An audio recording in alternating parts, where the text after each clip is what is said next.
Hello प्यारे बच्चों, आज आप के लिए हमारे पास जो टॉपिक है वो स्पेशली है इलेक्ट्रोड पोटेंशियल।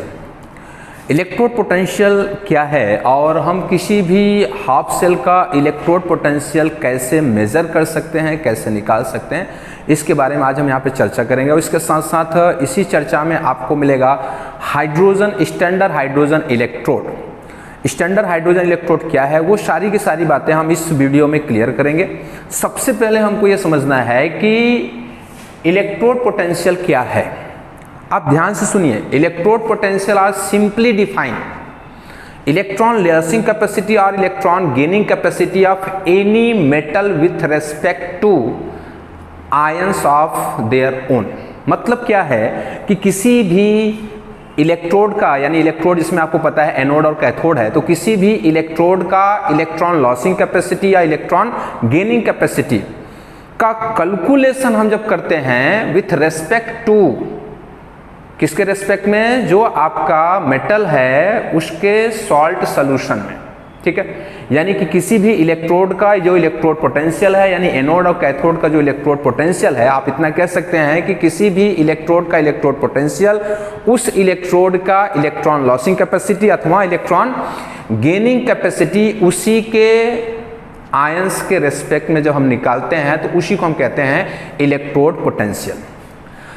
अब इलेक्ट्रोड पोटेंशियल की अगर हम बात करें तो आपको पता है कि किसी भी सेल में दो इलेक्ट्रोड होते हैं, एनोड और कैथोड, जिसमें आपको पता है कि एनोड निगेटिवली चार्ज होता है और कैथोड पॉजिटिवली चार्ज होता है।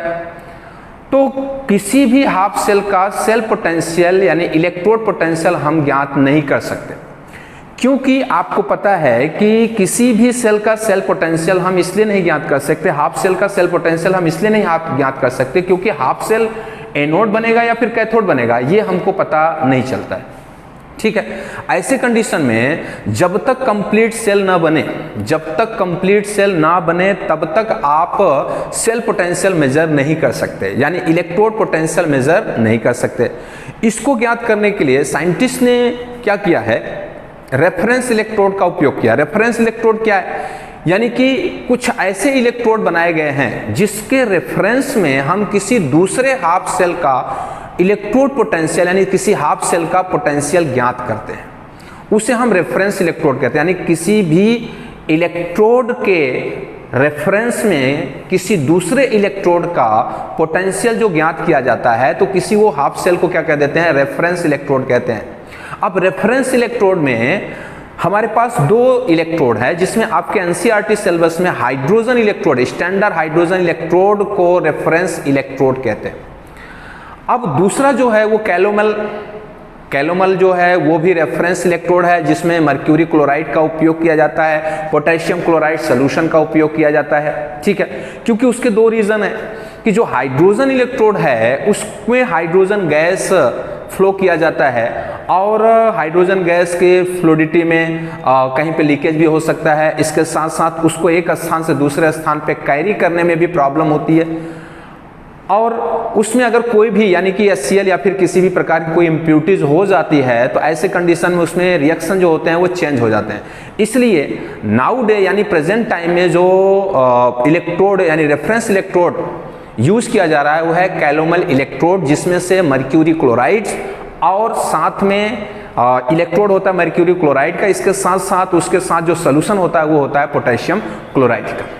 उसमें भी ऑक्सीडेशन होता है और रिडक्शन होता है, यानी वो एनोड भी बन सकता है, कैथोड भी बन सकता है। तो जो रेफरेंस इलेक्ट्रोड होते हैं वो एनोड की तरह भी बिहेव करते हैं और कैथोड की तरह बिहेव करते हैं। अब यहाँ पे हम आज देखने वाले हैं स्टैंडर्ड हाइड्रोजन इलेक्ट्रोड। तो आइए हम चर्चा करते हैं स्टैंडर्ड हाइड्रोजन इलेक्ट्रोड की। स्टैंडर्ड हाइड्रोजन इलेक्ट्रोड को हम शॉर्टकट में लिख सकते हैं SHE, S for standard, H for hydrogen और E for electrode, standard hydrogen electrode. या फिर इसी को हम लिख सकते हैं NHE, मतलब नॉर्मल हाइड्रोजन इलेक्ट्रोड। इस इलेक्ट्रोड को हम दूसरा नाम भी देते हैं जिसको हम कहते हैं रेफरेंस इलेक्ट्रोड। रेफरेंस इलेक्ट्रोड हम इसको क्यों कह रहे हैं उसको भी हम थोड़ी देर में आपको समझाते हैं। सबसे पहले आप ये समझ जाइए कि इलेक्ट्रोड पोटेंशियल है क्या।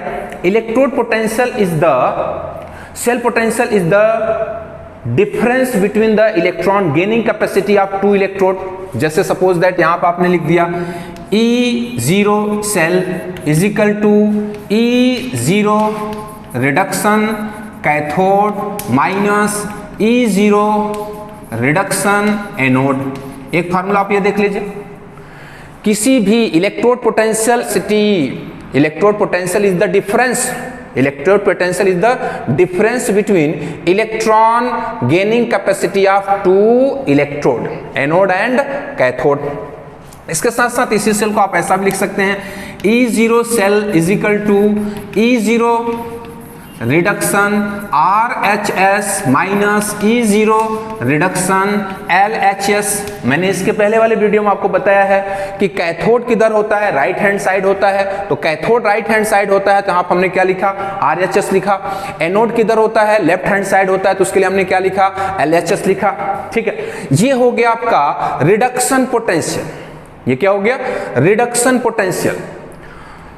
अब दूसरा, इसी का एक दूसरा जो फार्मूला है जिसको हम ऑक्सीडेशन पोटेंशियल कह सकते हैं, वो क्या हो जाएगा, जैसे मान लीजिए कि electrode potential is the difference between electron losing capacity of the two electrode. अब यहां पे क्या लिखेंगे, anode minus E oxidation cathode. मैंने आपको सिंपल वे में बता दिया, electrode potential is the difference, electrode potential is the difference of electron losing capacity of two electrode, या फिर आप कह सकते हैं electrode potential is the difference between the electron gaining capacity of two electrode. तो जो आपका सेल पोटेंशियल है उसको आप अच्छे समझ सकते हैं कि आप इसी के लिए हम क्या लिख सकते हैं, E cell is equal to E0, यहां पर हम क्या लिखेंगे OX, और यहां पर लिख देंगे हम LHS minus E0 aux, and यहां पर लिख देंगे हम RHS। ठीक, तो ये फार्मूला आप नोट कर लीजिए कि रिडक्शन पोटेंशियल यानी cell potential of the any cell is the difference between the electron gaining capacity of two electrode, या फिर electron losing capacity of two electrode. क्योंकि हमने आपको बताया electrode potential is the electron losing capacity और electron gaining capacity of any electrode with respect to metal ion. उसके खुद के मेटल आयन के साथ में जो मेटल का इलेक्ट्रॉन लॉसिंग कैपेसिटी या इलेक्ट्रॉन गेनिंग कैपेसिटी है, उसी को हम क्या कहते हैं, electrode potential. Electron losing capacity can be donated by the E0 ox. तो ये जो आपका हो गया इलेक्ट्रॉन लॉसिंग कैपेसिटी, इसको कहते हैं हम ऑक्सीडेशन पोटेंशियल। और अगर आपको यहां पर लेना है E0 रेड, इसको हम कहते हैं रिडक्शन पोटेंशियल। बात समझ गए, यानी ऑक्सीकरण विभव और अपचयन विभव। तो ऑक्सीडेशन, अगर वो इलेक्ट्रॉन लॉस करता है तो उसका ऑक्सीडेशन पोटेंशियल आएगा, इलेक्ट्रॉन गेन करता है तो रिडक्शन पोटेंशियल आएगा। लेकिन एक बात आपको ध्यान रखना है कि ऑक्सीडेशन पोटेंशियल और रिडक्शन पोटेंशियल की जो वैल्यू होती है वो सेम होती है। मतलब आप यहां पे लिख सकते हैं E0 reduction is equal to E0 oxidation, लेकिन वैल्यू तो सेम होगी लेकिन साइन क्या हो जाएगा, माइनस में। ध्यान रखिएगा, मैंने आपको क्या बताया, E0 reduction is known as reduction potential, E0 oxidation is known as oxidation potential. The value of oxidation potential and reduction potential will be same, यानी कि जो ऑक्सीडेशन और रिडक्शन पोटेंशियल है दोनों की वैल्यू क्या होगी, सेम होगी, लेकिन उनकी साइन अपोजिट होगी। वैल्यू सेम होगी लेकिन उनकी साइन अपोजिट होगी। क्यों? क्योंकि आपको पता है कि रिडक्शन और ऑक्सीडेशन दोनों एक दूसरे के अपोजिट प्रोसेस हैं। जैसे इसके पहले अपने को मैंने डेनियल सेल के बारे में बताया था, तो सपोज दैट यहां पे हमने ले लिया है Zn by Zn plus plus.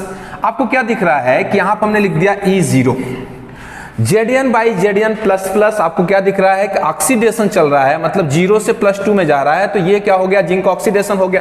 तो जिंक ऑक्सीडेशन हो गया तो इसका जो ऑक्सीडेशन पोटेंशियल आता है वो आता है 0.76 वोल्ट। ठीक।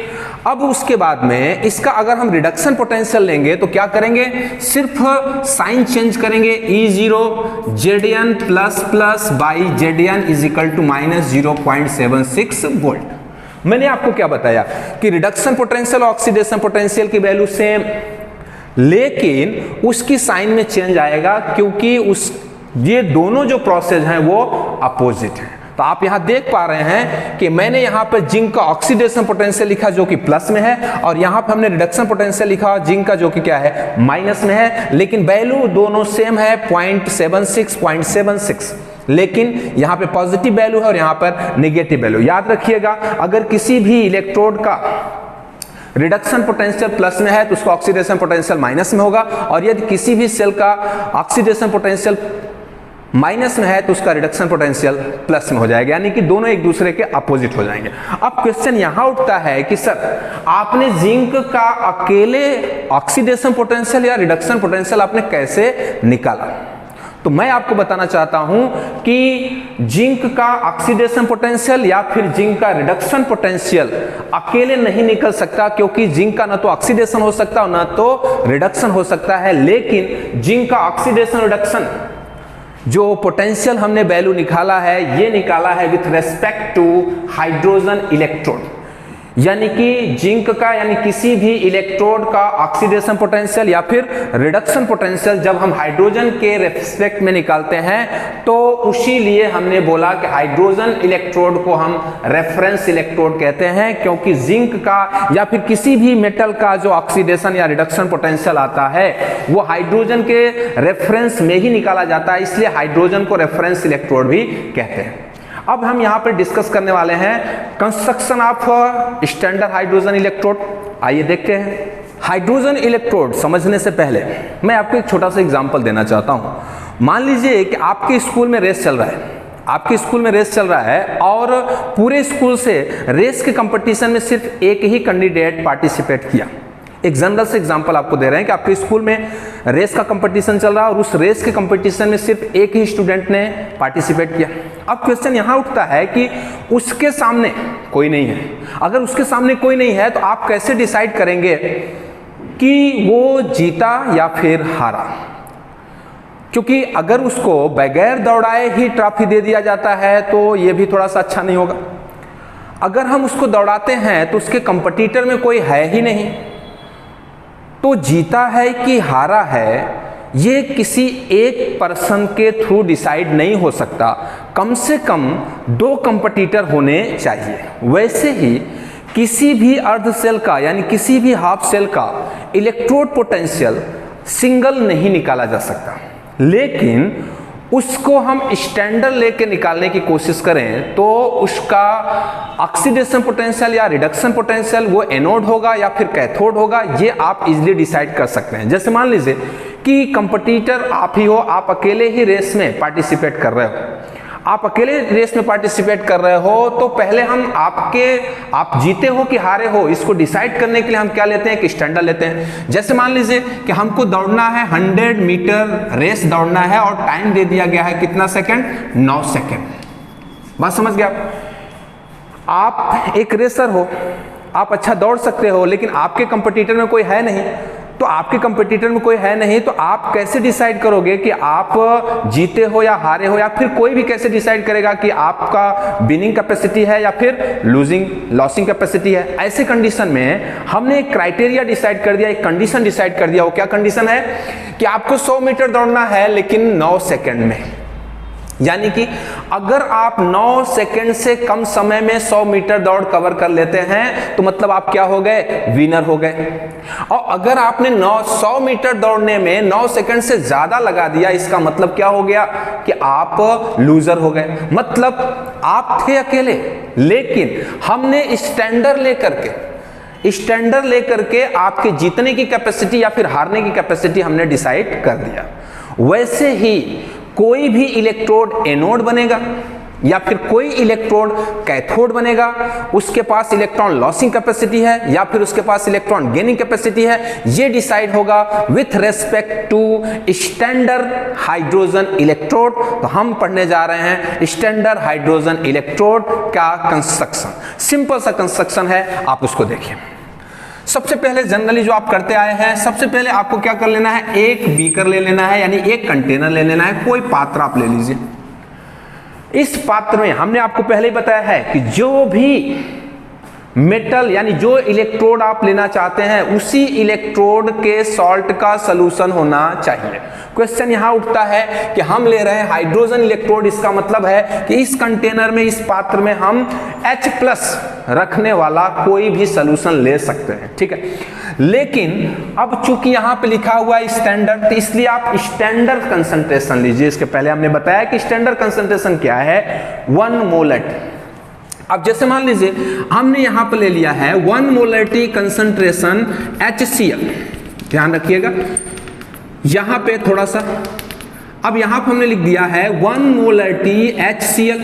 अब 1 मोलरिटी HCl हमने लिया, इसका सीधा सा मतलब है कि जब HCl ब्रेक डाउन करेगा तो ये होगा H+ + Cl-। अब सवाल यह है कि 1 मोलरिटी H+, तो इसका जो H+ का कंसंट्रेशन होगा दैट इज द 1 मोलरिटी। ध्यान रखिएगा आप 100% डिसोसिएशन इसका होगा, क्योंकि आपको पता है ये आयनिक, ये स्ट्रॉन्ग एसिड है।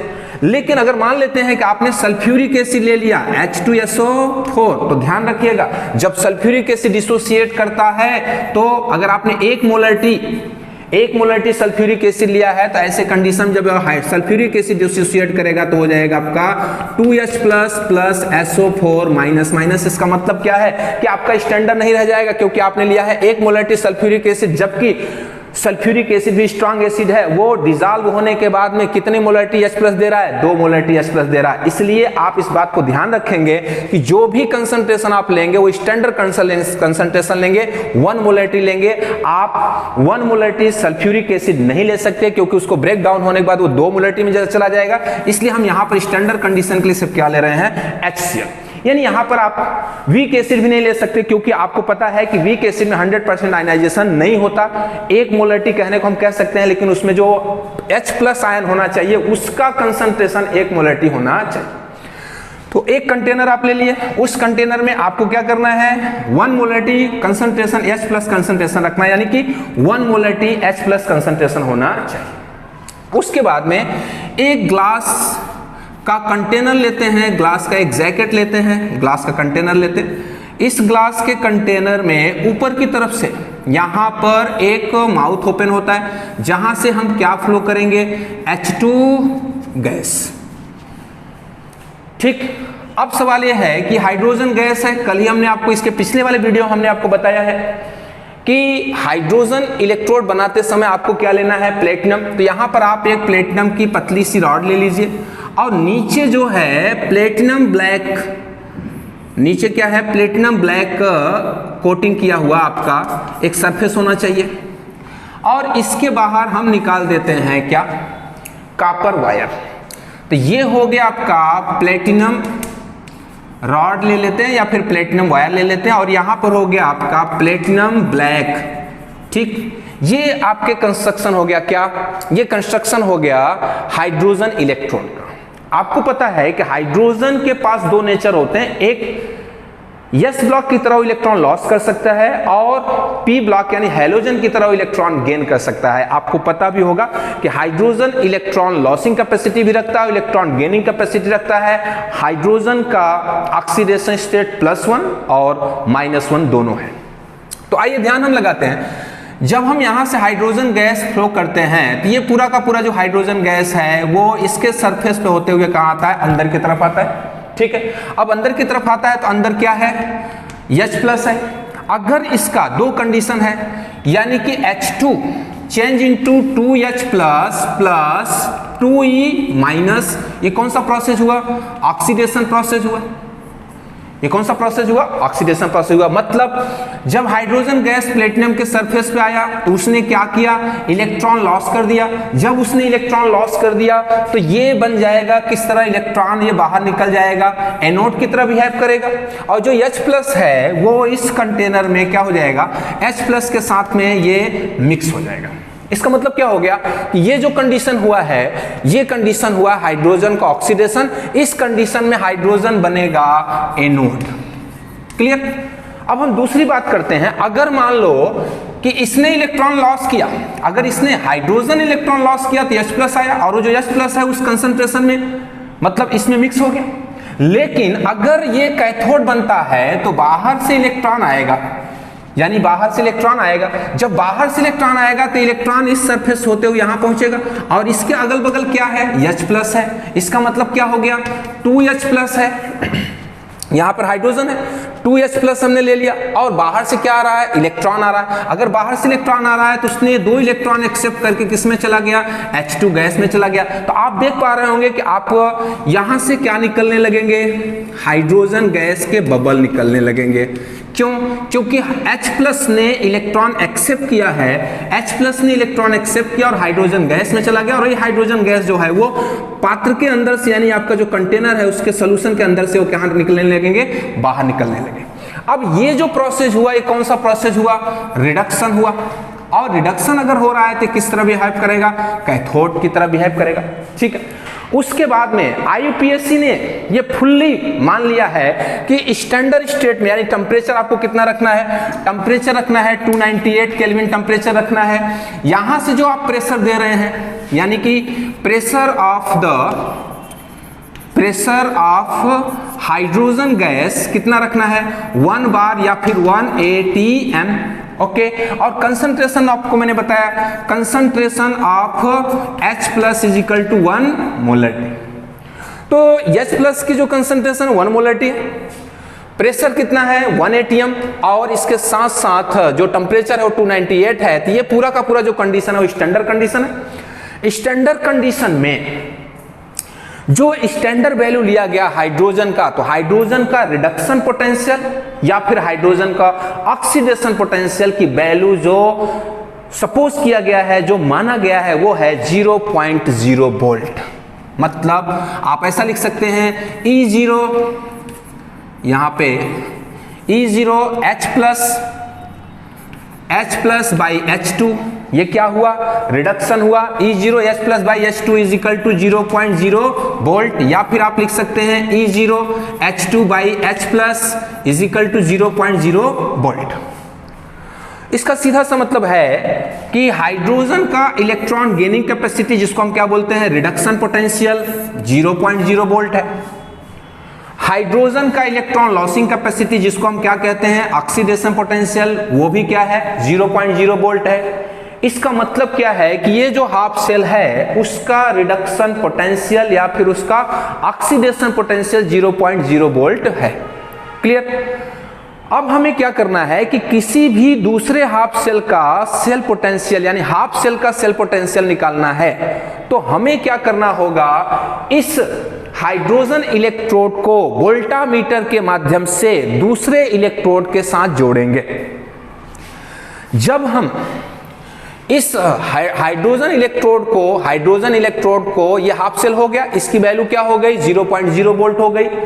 अब इस हाफ सेल को हम वोल्टामीटर की सहायता से किसी दूसरे हाफ सेल के साथ हम जब जोड़ेंगे तो डिसाइड होगा, वोल्टामीटर में जो रिफ्लेक्शन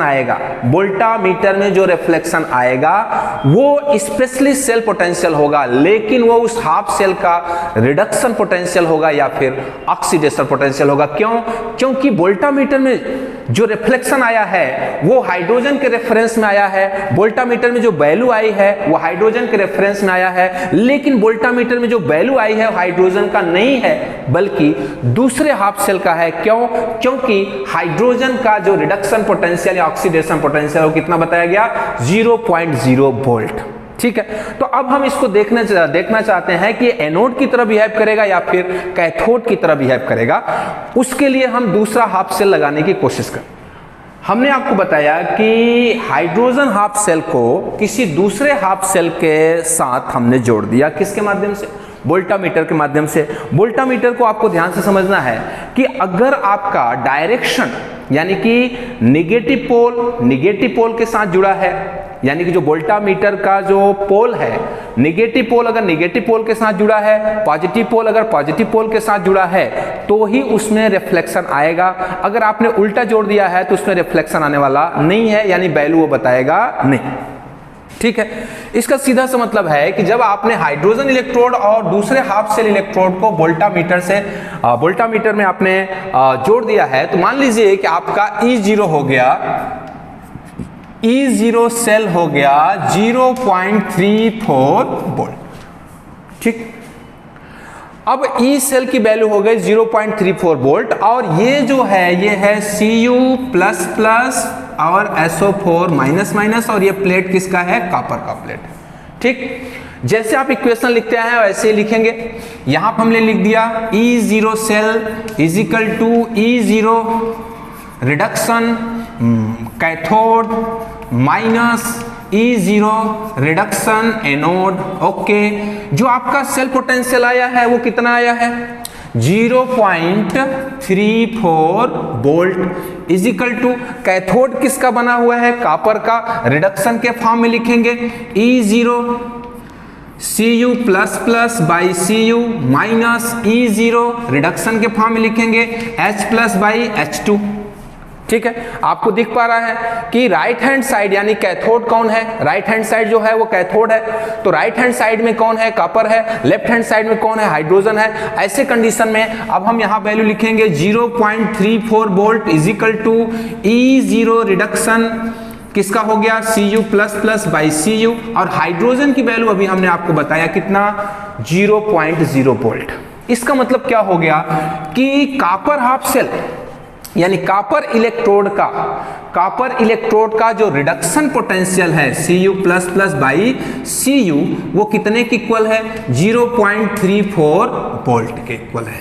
मतलब साफ हो गया कि आपने हाइड्रोजन के रेफरेंस में कॉपर इलेक्ट्रोड का रिडक्शन पोटेंशियल आपने निकाल लिया है। अगर आपको ऑक्सीडेशन पोटेंशियल चाहिए तो इसी की वैल्यू को क्या कर देना है? उल्टा कर देना है। मतलब हो जाएगा E0 Cu/Cu++ is equal to -0.34 volt. तो ऑक्सीडेशन पोटेंशियल और रिडक्शन पोटेंशियल वैल्यू सेम होता है, उसमें सिर्फ साइन चेंज होता है। तो रिडक्शन पोटेंशियल पॉजिटिव हुआ तो ऑक्सीडेशन पोटेंशियल किस में हो गया? नेगेटिव में हो गया। ठीक, अब हम अगर बात करें कि अगर मान लें हम यहां पे जिंक सल्फेट और जिंक रखते हैं, तो जिंक सल्फेट अगर जिंक रखते हैं तो ये कौन सा पोल हुआ? पॉजिटिव पोल हुआ, और ये कौन सा पोल हुआ? नेगेटिव पोल हुआ। तो ध्यान रखिए, अगर हम इस प्लेस पर अगर हमने जिंक और जिंक सल्फेट का रख दिया तो वोल्टामीटर में कोई रिफ्लेक्शन नहीं आता, क्योंकि हाइड्रोजन नेगेटिव नहीं है। जिंक के रेफरेंस में हाइड्रोजन पॉजिटिव आता है और जिंक क्या आता है? नेगेटिव आता है। मैंने अभी आपको बताया कि वोल्टामीटर एक ऐसा मीटर है जिसमें कनेक्शन अगर आप प्रॉपर करते हैं, यानी कि नेगेटिव प्लेट का नेगेटिव पोल के साथ में कनेक्शन करते हैं, पॉजिटिव प्लेट का पॉजिटिव प्लेट के साथ कनेक्शन करते हैं, तो ही आपको रिफ्लेक्शन मिलता है। बात क्लियर? तो क्वेश्चन यहां पर है कि अगर हमने यहां पे जिंक रख दिया तो वोल्टामीटर में कोई रिफ्लेक्शन नहीं आता, तो हम क्या करेंगे कि जिंक को नहीं रखेंगे, बल्कि हम जिंक को किधर रखेंगे? लेफ्ट हैंड साइड रखेंगे, यानी कि जिंक को बनाएंगे नेगेटिव और हाइड्रोजन को बनाएंगे पॉजिटिव। अब हमने इसके पहले कॉपर हाफ सेल का लेकर के हमने आपको रिडक्शन पोटेंशियल बताया था हाइड्रोजन के रेफरेंस में, और हम आपको बताने जा रहे हैं अब जिंक का रिडक्शन पोटेंशियल कितना आने वाला है।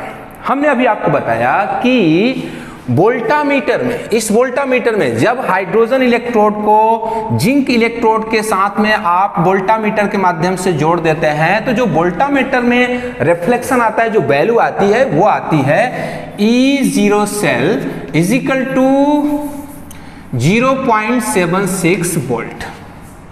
यानी इसमें जो वैल्यू आई वो कितनी आई? E cell is equal to 0.76 volt, और हम कैलकुलेट करेंगे रिडक्शन पोटेंशियल। तो आइए देखते हैं, यहां हो जाएगा E0 cell is equal to E0 reduction. आपको पता है कैथोड माइनस एनोड, तो कैथोड कौन है? हाइड्रोजन है, तो यहां आप लिख देते हैं H plus by H2, reduction हुआ minus E0 reduction Zn plus by Zn। ठीक, आपको रिडक्शन दिख रहा है। अब इसकी वैल्यू तो आपको पता है, जो वोल्टामीटर से आपने मेजर किया, ये हो जाएगा आपका 0.76 इजिकल टू, यहाँ पे क्या हो गया, ये हाइड्रोजन है तो हाइड्रोजन की वैल्यू हो जाएगी 0.0 वोल्ट, फिर यहाँ हो जाएगा माइनस और यहाँ पे हो जाएगा E0 Zn plus by Zn। ठीक, इसका मतलब क्या हो गया कि E0 Zn plus by Zn is equal to minus 0.76 volt, मतलब जिंक का रिडक्शन पोटेंशियल हो गया हाइड्रोजन के रेफरेंस में माइनस 0.76 वोल्ट। ओके, अगर इसके ऑक्सीडेशन पोटेंशियल में आप जाएंगे तो 0 Zn बाई Zn प्लस और ये वैल्यू हो जाएगी 0.76 वोल्ट। मैंने आपको बार बार बताया है कि रिडक्शन पोटेंशियल और ऑक्सीडेशन पोटेंशियल की वैल्यू सेम है, सिर्फ चेंज कहाँ आने वाला है, उसके साइन में चेंज आने वाला है। ठीक, अब हम आपको बता दे रहे हैं कि हाइड्रोजन कब एनोड बनेगा और हाइड्रोजन कब कैथोड बनेगा। ध्यान से सुनिए। Electron gaining capacity of other half cell, electron gaining capacity of other half cell is less than hydrogen. ध्यान से समझिएगा, दो लाइन की बात है। Electron gaining capacity of other half cell is less than hydrogen. जैसे देखिए यहां पे आपको जिंक का वैल्यू आ गई, तो जिंक की जो वैल्यू है वो है माइनस 0.76 वोल्ट और हाइड्रोजन की जो वैल्यू है वो 0.0 वोल्ट है। तो इसका मतलब क्या हो गया, electron gaining capacity of other half cell negative में है, मतलब electron gaining capacity of other half cell less than hydrogen, less than hydrogen, so other half cell act as anode and hydrogen act as cathode. ध्यान रखिएगा कि अगर hydrogen का reduction potential high है और दूसरे हाफ सेल का reduction potential लो है, तो हाइड्रोजन बन जाएगा एनोड और दूसरा हाफ सेल बन जाएगा, सॉरी, हाइड्रोजन बन जाएगा कैथोड और दूसरा हाफ सेल बन जाएगा एनोड। यानी कि electron gaining capacity of other half cell, electron gaining capacity of other half cell, ध्यान से रखिए, इसको कंफ्यूजन ना होने पाए।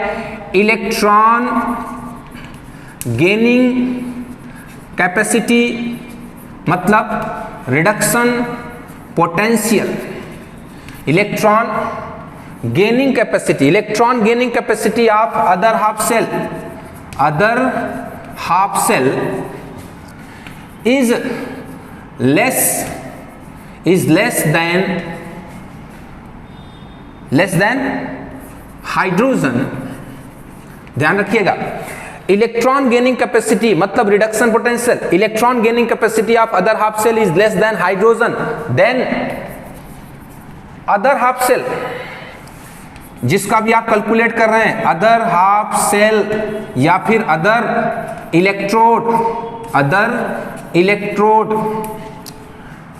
इलेक्ट्रॉन गेनिंग कैपेसिटी ऑफ यानी reduction potential of the other half cell is less than hydrogen, then other half cell यानी other electrode act as, वो जो दूसरा इलेक्ट्रोड हो कैसा एक्ट करेगा, एनोड, क्योंकि उसकी इलेक्ट्रॉन लेने की कैपेसिटी कम है, हाइड्रोजन की इलेक्ट्रॉन लेने की कैपेसिटी ज्यादा है। अगर दूसरे हाफ सेल की इलेक्ट्रॉन लेने की कैपेसिटी कम है तो इलेक्ट्रॉन नहीं लेगा बल्कि वो देगा, मतलब उसके पास इलेक्ट्रॉन गेनिंग कैपेसिटी कम है तो उसका रिडक्शन नहीं हो सकता, क्योंकि लेने की कैपेसिटी कम है तो रिडक्शन नहीं हो सकता। तो अगर लेने की कैपेसिटी कम है तो कौन सी कैपेसिटी ज्यादा है, देने की कैपेसिटी ज्यादा है। इसका मतलब क्या है कि electron gaining capacity of other half cell is less than hydrogen, then other half cell act as anode and hydrogen act as cathode. ध्यान रखिएगा। अब आप यहां देख लीजिए, electron gaining capacity of the zinc is minus 0.76 और hydrogen की electron gaining कैपेसिटी कितनी है, इलेक्ट्रॉन गेनिंग इलेक्ट्रॉन लॉसिंग दोनों कैपेसिटी 0.0 वोल्ट है। इसका मतलब क्या हो गया कि जिंक का इलेक्ट्रॉन गेनिंग कैपेसिटी कम है, लेस है, तो जिंक क्या बना, एनोड, और हाइड्रोजन की इलेक्ट्रॉन गेनिंग कैपेसिटी ज्यादा है तो हाइड्रोजन क्या बनेगा, कैथोड। ठीक, नंबर 1 पॉइंट हो गया। अब दूसरा इसी का उल्टा कर देना है। Number next, electron gaining capacity, electron gaining capacity of other half cell या other electrode, other half cell is more than hydrogen.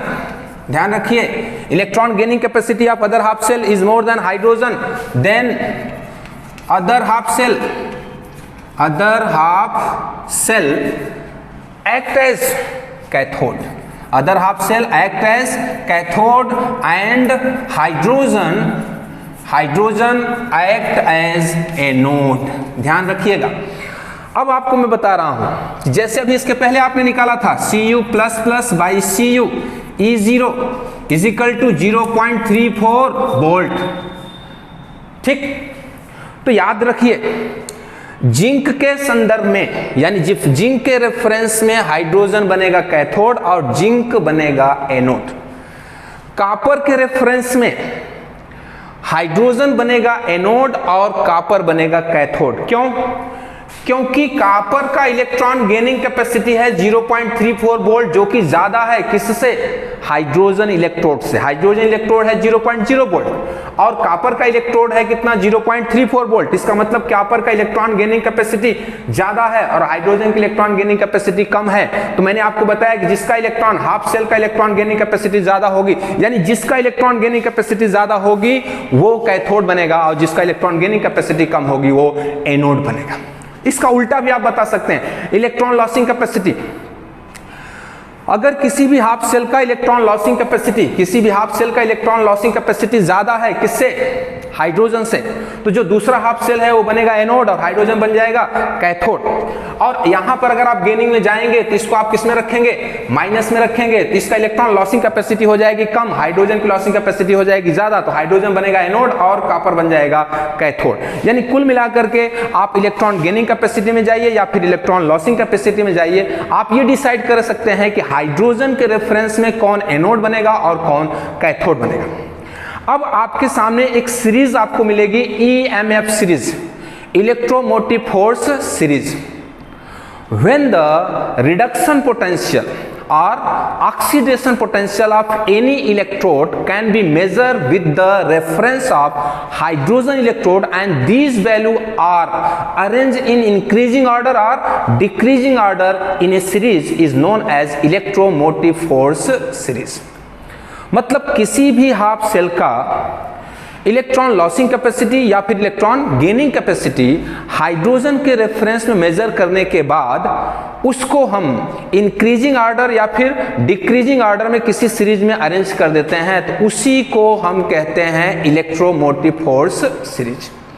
तो आपके बुक में सीरीज दिया होगा, हो सकता है कि आपके बुक में ऑक्सीडेशन पोटेंशियल की सीरीज दिया हो या फिर रिडक्शन पोटेंशियल की सीरीज दिया हो। आईयूपीएससी ने ज्यादातर बुकों में आईयूपीएससी ने माना है कि ज्यादातर बुक में अपने रिडक्शन पोटेंशियल ही यूज करते हैं। तो आपके बुक में अगर रिडक्शन पोटेंशियल है तो भी आपको कोई प्रॉब्लम नहीं लेना है, ऑक्सीडेशन पोटेंशियल है तो भी कोई प्रॉब्लम नहीं लेना है, सिर्फ साइन चेंज है, वैल्यू में कोई चेंज नहीं आएगी।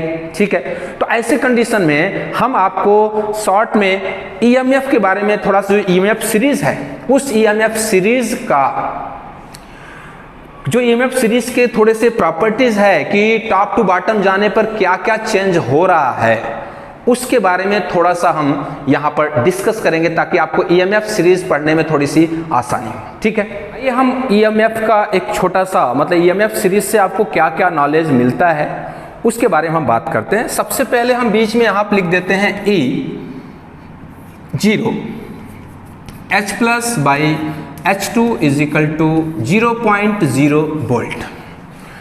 क्योंकि मैंने आपको बताया कि इसको लिखने का सिर्फ मेरा एक ही मकसद है कि सारा का सारा जो ईएमएफ सीरीज है वो इसी के थ्रू मेजर किया गया है। अब ये बिल्कुल बीच में है, सेंटर में है। इसके ऊपर अगर आप इसके ऊपर जाते हैं तो ज्यादातर रिडक्शन पोटेंशियल हम बात कर रहे हैं, इसके ऊपर जाते हैं तो रिडक्शन पोटेंशियल किस में आता है? पॉजिटिव में। और हाइड्रोजन के नीचे जाते हैं तो रिडक्शन पोटेंशियल आता है नेगेटिव में। यानी रिडक्शन पोटेंशियल की जो वैल्यू है वो नीचे की तरफ, यानी हाइड्रोजन से नीचे जाएंगे रिडक्शन पोटेंशियल नेगेटिव में मिलेगा और ऊपर जाएंगे तो पॉजिटिव में मिलेगा, ध्यान रखिएगा।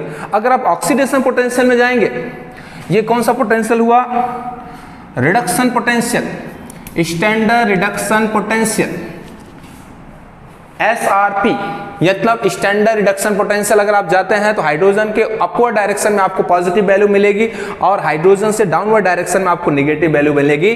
और अगर आप ऑक्सीडेशन पोटेंशियल में जाते हैं, standard oxidation potential SOP, standard oxidation potential, अगर ऊपर की तरफ जाते हैं और आपको मिलता है नेगेटिव और नीचे की तरफ जाते हैं तो आपको मिलता है पॉजिटिव, मतलब कोई प्रॉब्लम नहीं है, क्योंकि आप देख पा रहे हैं कि अगर आप रिडक्शन में जाते हैं तो नेगेटिव, ऑक्सीडेशन में जाते हैं तो पॉजिटिव, बीच में क्या आएगा हाइड्रोजन, ऊपर जाते हैं पॉजिटिव रिडक्शन, अगर ऑक्सीडेशन में जाएंगे तो नेगेटिव, सिंपल सा है। ठीक, अब हम आपको बताना चाहते हैं कोई भी एक आप ले लीजिए, कोई भी एक आप ले लीजिए, चाहे आप रिडक्शन पोटेंशियल ले लीजिए, स्टैंडर्ड रिडक्शन पोटेंशियल ले लीजिए, या फिर आप स्टैंडर्ड ऑक्सीडेशन पोटेंशियल ले लीजिए, दोनों में से कोई भी आप एक ले लीजिए। पॉइंट वाइज अपने को डिस्कस करना है। सबसे पहला पॉइंट ये है, अगर आप सिंपल वे में जाते हैं तो हम चलो SOP के बारे में ले लेते हैं और उसका उल्टा कर देना है SRP के बारे में, मतलब स्टैंडर्ड रिडक्शन पोटेंशियल के बारे में। तो सबसे पहला point, in EMF series when we move from top to bottom, जब आप किसी EMF सीरीज में टॉप टू बॉटम जाते हैं तो इलेक्ट्रॉन लॉसिंग कैपेसिटी इंक्रीज करती है, ऑक्सीडेशन प्रोसेस इंक्रीज होता है, रिड्यूसिंग प्रोसेस इंक्रीज होता है। बात समझ गए आप? यानी अगर आप टॉप टू बॉटम जाते हैं, कहां पे? EMF सीरीज में जब आप टॉप टू बॉटम जाते हैं तो oxidation process increase, number 1, electron losing process increase, इसके साथ साथ रिड्यूसिंग पावर इंक्रीज। समझ गए? तो पहला पॉइंट ये हो गया कि when we move from top to bottom in EMF series, oxidation process increase, electron losing capacity increase, reducing power increase. दूसरा पॉइंट आपको क्या पता चलने वाला है, इसी का उल्टा करेंगे। When we move from bottom to top, या फिर बोलो टॉप टू बॉटम जाए, जैसा भी आपको समझना है। अब हम क्या करते हैं, बॉटम टू टॉप जाते हैं, बॉटम टू टॉप। अगर आप बॉटम टू टॉप जाते हैं तो क्या आपको चेंज दिख रहा है? ऑक्सीडेशन नहीं, रिडक्शन इंक्रीज। क्या करेगा? रिडक्शन का जो प्रोसेस है वो क्या करेगा? इंक्रीज करेगा। इलेक्ट्रॉन लॉसिंग नहीं, गेनिंग। तो इलेक्ट्रॉन गेनिंग कैपेसिटी क्या होगी? इंक्रीज होगी। रिड्यूसिंग पावर नहीं, ऑक्सीडाइजिंग पावर। तो यहां हो जाएगा आपका ऑक्सीडाइजिंग पावर। तो ऑक्सीडाइजिंग पावर भी क्या करेगा? इंक्रीज करेगा। दो बातें हो गई आपकी। पॉइंट नंबर तीसरा, EMF सीरीज में से कोई दो इलेक्ट्रोड पोटेंशियल सेलेक्ट कर लो और उसका सेल बना लो। किसी भी EMF सीरीज से कोई दो मेटल सेलेक्ट कर लो। जैसे मान लीजिए हमने यहाँ पे ले लिया है E0 Zn++/Zn is equal to -0.76 volt. ये तीसरे पॉइंट की हम बात कर रहे हैं। दूसरा हमने ले लिया E0 Cu++/Cu is equal to 0.34 volt. तो इस सीरीज में किसी दो इलेक्ट्रोड को लेकर के उसकी वैल्यू को देख करके आप ये बता सकते हैं कि कौन एनोड बनेगा और कौन कैथोड बनेगा। सीधा सा मतलब है। ये दोनों क्या है? रिडक्शन पोटेंशियल है, इलेक्ट्रॉन गेनिंग कैपेसिटी इसकी लेस है, इलेक्ट्रॉन गेनिंग कैपेसिटी कॉपर की ज्यादा है। तो अगर कॉपर की इलेक्ट्रॉन गेनिंग कैपेसिटी ज्यादा है तो कॉपर बनेगा कैथोड, और जिंक का इलेक्ट्रॉन गेनिंग कैपेसिटी कम है तो जिंक बनेगा एनोड। यानी इस सीरीज में से किन्हीं दो इलेक्ट्रोड पोटेंशियल को लेने के बाद आप उसकी वैल्यू देखने के बाद ये डिसाइड कर सकते हैं कि एनोड कौन बनेगा और कैथोड कौन बनेगा, और इसके साथ साथ आप उसका सिंबॉलिक रिप्रेजेंटेशन दे सकते हैं एनोड और कैथोड का। ठीक। नंबर 4 पॉइंट ये है कि ये जो EMF सीरीज है वो आपको ये बताता है कि कौन सा मेटल सबसे ज्यादा स्ट्रांग मेटल है और कौन सा नॉन मेटल सबसे ज्यादा स्ट्रांग है।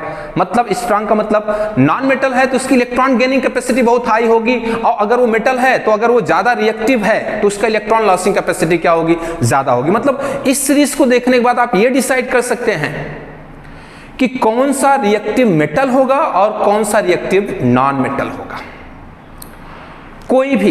और इसके साथ साथ ये जो सीरीज है वो आपको इसी लेवल पे ही बनाया गया है कि वो रिएक्टिविटी सीरीज बताता है। जो ईएमएफ सीरीज है वो क्या बताता है, रिएक्टिविटी सीरीज भी बताता है कि कौन सा मेटल ज्यादा रिएक्टिव होगा और कौन सा मेटल कम रिएक्टिव होगा, कौन सा नॉन मेटल ज्यादा रिएक्टिव होगा, कौन सा नॉन मेटल कम रिएक्टिव होगा। इसका मतलब क्या है, ईएमएफ सीरीज देखने के बाद आप ये डिसाइड कर सकते हैं, रिएक्टिविटी सीरीज डिसाइड कर सकते हैं मेटल और नॉन मेटल का। नंबर 5वां, यानी इसको आप कह सकते हैं रिएक्टिविटी सीरीज आपको मिल सकता है, रिएक्टिविटी सीरीज आपको मिल सकता है ईएमएफ सीरीज को देखने के बाद। ठीक, अगला पॉइंट नंबर जो 5 है जिसमें हमारा आता है metal displacement reaction. Metal displacement reaction, इसका मतलब क्या है कि कौन से मेटल का डिस्प्लेसमेंट कौन सा मेटल करेगा। ध्यान रखिएगा, अब जैसे मान लीजिए कि इसके नीचे निगेटिव वैल्यू है, अब आप इस सीरीज को देखिएगा, जैसे मान लीजिए हमने यहां पे लिखा NaCl प्लस के, ये चेंज हो गया KCl प्लस Na, ओके, मतलब सोडियम का डिस्प्लेसमेंट किसने कर दिया, पोटेशियम का। तो ध्यान रखिएगा कौन सा मेटल किस मेटल को डिस्प्लेस करेगा, उसके लिए आपको ध्यान रखना है कि जैसे मान लीजिए कि जिंक का ये हो गया आपका Zn plus plus by Zn is equal to minus 0.76 volt E0, और दूसरा हो गया E0, यहां पर हम लेंगे Na प्लस बाई Na, इसकी वैल्यू हो गई माइनस 2.71 वोल्ट। जरा सा देख लीजिए इन दोनों में एक्टिव कौन है, कौन एनोड बनेगा। जिंक सल्फेट के सॉल्यूशन में अगर आप सोडियम का मेटल डाल देते हैं तो जिंक का प्रेसिपिटेट बन जाएगा, यानी कि जिंक जो है वो डिस्प्लेस हो जाएगा, यानी कि मेटल आयन का सॉल्यूशन में से जो मेटल आयन है जिंक, उसका डिस्प्लेसमेंट हो जाएगा और उस सॉल्यूशन में क्या आ जाएगा, सोडियम आयन आ जाएगा। क्यों, क्योंकि सोडियम का रिडक्शन पोटेंशियल माइनस 2.71 है और जिंक का रिडक्शन पोटेंशियल माइनस 0.76 है। ये दोनों वैल्यू देखने के बाद आपको ये पता चल सकता है कि एनोड कौन बनेगा और कैथोड कौन बनेगा। एनोड बनेगा सोडियम और कैथोड बन जाएगा जिंक। और आपको बताया गया है कि जो एनोड होता है उसका हमेशा क्षरण होता है, तो वो जो सोडियम है वो सॉल्यूशन में आ जाएगा आयन के फॉर्म में, और जो सॉल्यूशन में जिंक आयन के फॉर्म में था वो बॉटम में डिपोजिशन में चला जाएगा। ठीक है, इसका मतलब क्या है कि जो 5th पॉइंट है उससे आप ये डिसाइड कर सकते हैं कि कौन सा मेटल कौन से मेटल को डिस्प्लेसमेंट कर सकता है, कौन सा मेटल कौन से मेटल का रिडक्शन कर सकता है। जैसे मान लीजिए अभी आपका एक टॉपिक आता है मेटलर्जी, तो मेटलर्जी में मेटल डिस्प्लेसमेंट रिएक्शन भी हम देखने को मिलता है कि क्रोमियम ऑक्साइड है। अब क्रोमियम ऑक्साइड है, उसका जो ऑक्सीजन है वो कार्बन या फिर कार्बन मोनोऑक्साइड नहीं रिमूव कर सकते, लेकिन उसका जो क्रोमियम ऑक्साइड है उसका ऑक्सीजन कौन रिमूव कर देता है, एल्युमिनियम रिमूव करता है। इसका मतलब क्या है कि क्रोमियम का रिडक्शन किसने करवा दिया, एल्युमिनियम ने करवा दिया। तो सीधा सा मतलब है कि एल्युमिनियम की कहीं ना कहीं रिडक्शन पोटेंशियल का क्रोमियम से ज्यादा होगा। आप आराम से इसको ईएमएफ सीरीज में देख सकते हैं कि कौन सा मेटल कौन से मेटल को डिस्प्लेस कर सकता है, यानी कि रिड्यूस कर सकता है, क्योंकि हमें जो मेटल फाइंड होता है वो by the reduction he find होता है। जब हम मेटल फाइंड करते हैं इलेक्ट्रोलिसिस के माध्यम से तो वो रिडक्शन से ही हमें फाइंड होता है। ठीक है, आज हमने आपको इस वीडियो में हाइड्रोजन इलेक्ट्रोड और ईएमएफ सीरीज के बारे में बताया, इसके साथ साथ पूरा का पूरा आपको हमने बताया कि आप कैसे जान सकते हैं एनोड कौन बनेगा, कैथोड कौन बनेगा, ये सारी बातें। लेकिन हमें आपसे एक रिक्वेस्ट छोटा सा करना है कि आप सभी लोग जहां पर भी आप हैं, आप सभी लोग जो हमको देख रहे हैं, उनसे हमारी थोड़ी सी गुजारिश है कि अगर आप वीडियो देख रहे हैं, अगर आपकी वीडियो को पसंद आप कर रहे हैं तो उस वीडियो पर कमेंट्स जरूर करें, क्योंकि कमेंट्स करने से हमको थोड़ा सा अपने अंदर मोटिवेशन मिलता है और हमें ये पता चलता है कि हमारा वीडियो, हमारे पढ़ाने का तरीका, हमने जो एक्सप्लेनेशन किया है वो अच्छा है या खराब है। क्योंकि हम जानते हैं कि लाइफ में या फिर ये जो आपकी जिंदगी चल रही है, कोई भी परफेक्ट नहीं है।